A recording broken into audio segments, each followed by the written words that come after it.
Good Friday morning. I'm Jared Klein from the NBC29 Digital Desk with your morning rush. Let's take a look at the top stories being clicked on NBC29.com this morning. Coming in at number one, the father of the man killed in Charlottesville a few days ago by officers is speaking out against the police response. We'll get to that story in just a moment. At number two, that original story about the police shooting on Tuesday. And then coming in at number three, Bonumose opens sugar substitute manufacturing facility in Albemarle County. We'll also get to that story in just a moment. But first, this morning we are hearing from the father of Billy Seitz, that man shot by police in Charlottesville after a standoff. Cecil Seitz says his son should still be alive today. NBC29's Domingo Murray spoke with him. To me, that was murder. They just murdered him because they felt like it. Cecil Seitz is Billy Seitz's father. It was his son who was shot and killed by police officers Tuesday afternoon in Charlottesville. He says moving forward is difficult so soon while still mourning, and that's made worse by what he saw. I was at the scene when it happened. At the scene with no way of stopping what was about to happen. I seen him standing there. Yes, he did have a gun, but he wasn't pointing at nobody. He was pointing it down towards the ground, and he shot a couple times up in the air. But he never pointed the guns towards anybody. This is the opposite of what Charlottesville Police Chief Michael Kochis said on Tuesday.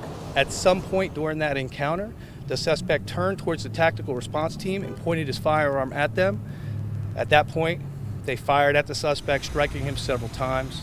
Mr. Seitz says the Albemarle police TAC team who fired the fatal shots should have done things differently.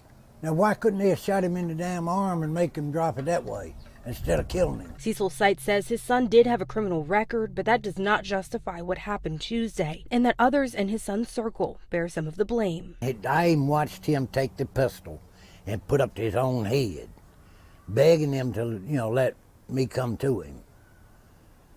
And they wouldn't let me even up there near him at all, which I know if I could have walked up there to him, he wouldn't be dead. He'd be alive today. He might be in jail, but at least he'd be alive. In Charlottesville, Domingo Murray, NBC29 News.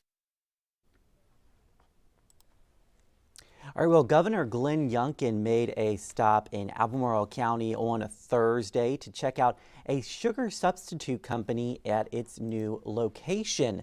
Bonumose is what it's called, and it has opened its manufacturing facility in Albemarle County. It will produce a plant-based sugar substitute that's called tagatose. Bonumose CEO Ed Rogers hopes to hire more Central Virginians in the next couple of years. Take a listen. Probably more like 2/3 from local and a third outside. It was for a while there about half and half. So we've been successful at bringing people in, but also successful at hiring locally. Now, the sugar substitute producer wants to expand, but keep its main location in Albemarle County. Well, last night, the University of Virginia welcomed Vermont Senator Bernie Sanders to grounds. Sanders was there to talk about his new book with reporter Robert Costa, and it's called "It's Okay to Be Angry About Capitalism." Costa asks Sanders if he is planning on running for re-election to the Senate in 2024, and Sanders' response is it's too soon to say. Early March now, we just came through an election in November. And I think we spend too much time worrying about who's running rather than what the hell the people who are elected are actually doing. And they had no issue filling the room for this event. Tickets from the UVA Center for Politics sold out in just 2 minutes, we're told, and students lined up for hours in advance to get a good seat. All right. Well, if you're a boss, it's time to show your workers a little extra recognition today. And if you're a worker, it's time to remember just how valuable you are. Why?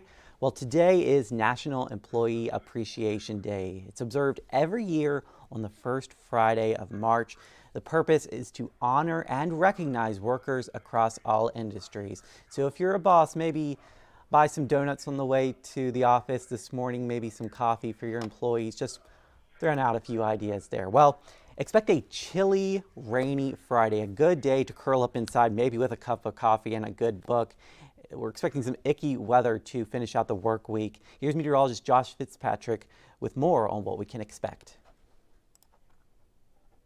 I'm meteorologist Josh Fitzpatrick with this weather briefing, and we have a lot to talk about. Let's get right to it. The National Weather Service continues a winter weather advisory for the Central Blue Ridge Mountains and into the Shenandoah Valley for a little bit of sleet at the onset possible for the I-81, I-64 corridors, but it's mainly for elevations greater than 2,000 feet. We may have a little bit of ice accretion up to 1/10 of an inch, but I-64 at Afton Mountain will be wet. Also, Route 33 will be wet as well today, but the highest elevations may have more significant icing. Some of those tree branches may have up to 2/10 to 4/10 of an inch of ice, maybe a little bit more with some sleet and snow accumulation with up to 45-mile-per-hour winds. Our high-res weather tracker shows mainly it's a cold rain today with an evening risk for a shower down or a thunderstorm. Any storm could produce some damaging wind gusts, so a lot of variable weather. Keep checking back to NBC29 News for updates. Thank you, Josh. Here's a look at that Michael and Son Heating 7-day forecast. Again, we're dealing with that rain today with a high of 46, but warming up for tomorrow, a high of 60 degrees and breezy. Sunday looks like our pick day for the weekend with a high of 65, mild and sunny.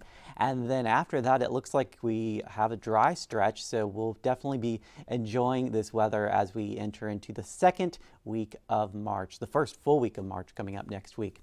All right, I hope you have a great Friday. Stay inside, stay warm, and we'll see you again on NBC 29 News at noon.